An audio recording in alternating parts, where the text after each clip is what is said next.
Good morning, comic book fans. Welcome back to Comics in 5 Minutes. I'm your elven host, Shorty, and as I've mentioned before this week, because of issues with Diamond UK not getting stock in time to send a lot of it out to UK stores, there's been practically nothing worth reviewing. In fact, the only thing we had in was the Aliens Aftermath issue 1 thing, but I reviewed an Aliens comic like just a few months back, and I figured there's probably not going to be much else I'm going to add to that. So I thought, let's just go back and review some old stuff.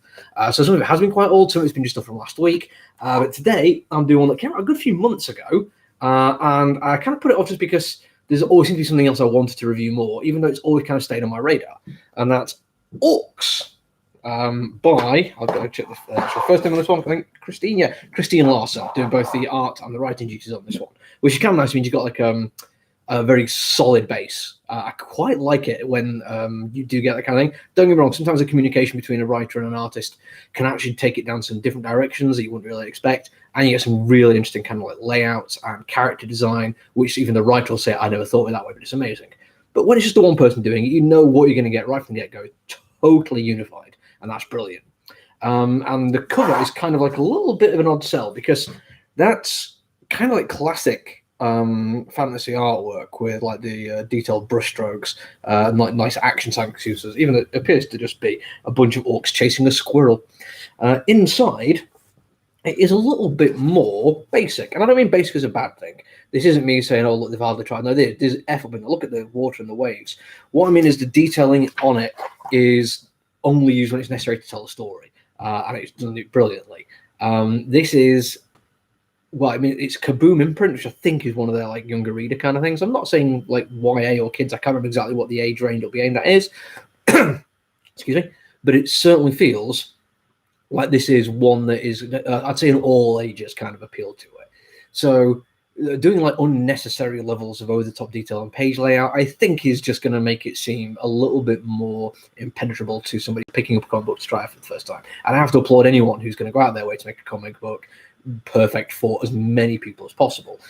This shows up in the first fight scene, which is actually it's a story about an orc in the past, goes off adventuring, meets a siren, and because this female orc isn't interested in the siren at all, maybe because she's an orc, maybe because she's a female, I don't know. Basically, it's like, no, okay, you carry on singing, you're pretty good, but I'm going to leave now. So the siren conjures some stone warriors, which means the first really cool fight scene with lots of action and moving around, very vibrant, dynamic artwork. There's no blood. There don't need to be. It's just hacking through stone, which then reassembles stuff. And the way the orc deals with the siren is literally throw the sword at her and hits with the crossbow, just bang on the head, knock her out, and that's it. Brilliant. It's actually pretty cool. It's dynamic. It's interesting to watch. And it does have like a threat and peril to it. You feel like this orc is fighting for a good reason, to fight to save her life against somebody who's potentially evil, but you don't get like unnecessary gore just for the sake of it. It's really nicely done. But it turns out what actually is going on is you're getting told this story from the point of view of another orc who is telling stories to orc children. Now, I'm going to be honest, sometimes the whole narrative within a narrative thing doesn't do anything for me. I read a book once where it was at one point, it's the main character telling a story of his life to somebody else, and during that story, he tells about the time he told the story to somebody else. So it's a narrative within a narrative within a narrative, and it's just tiresome. So thank you, Christine Larson, for at least keeping it nice and simple just for me. But then when you do actually get to the story, it's kind of a more traditional classic action-adventure.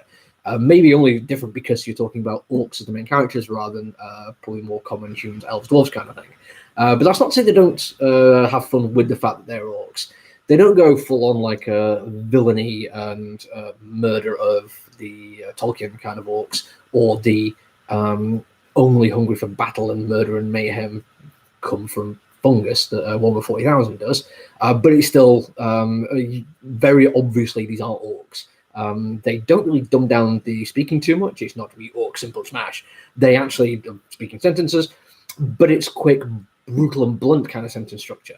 This is no more clear than the time you actually meet some elves, and it's one of the funniest little bits of writing in a comic book. Just two elves talking to each other. Leonard, I think those are orc howls. Say naught, brother, forsooth, if they be orcs, then we must rally our kind to defend this, our ancestral home of dapple lightwood. Why are you talking like that? 'Tis fancy. No. Brilliant, and it just shows the difference between what you can do with using nothing but dialogue styles, even within one race. Really nicely done there. And most of the second part of it is just them fighting a bunch of squirrels. And it's not just them chasing one, squirrels have them. Genuinely cool fun. Maybe not like if you're wanting something really in-depth and multi-layered narratives and non-traditional storytelling, but if you just want something to read that's fun, and maybe something to pass off to your kid when you're done with it, or even just give your kid to get them into reading, genuinely cool. Maybe the only thing that might not work is quite often when people come and buy comic books for kids, what they want is a Superman story or a Spider-Man story that's going to be good for the kids to read as well.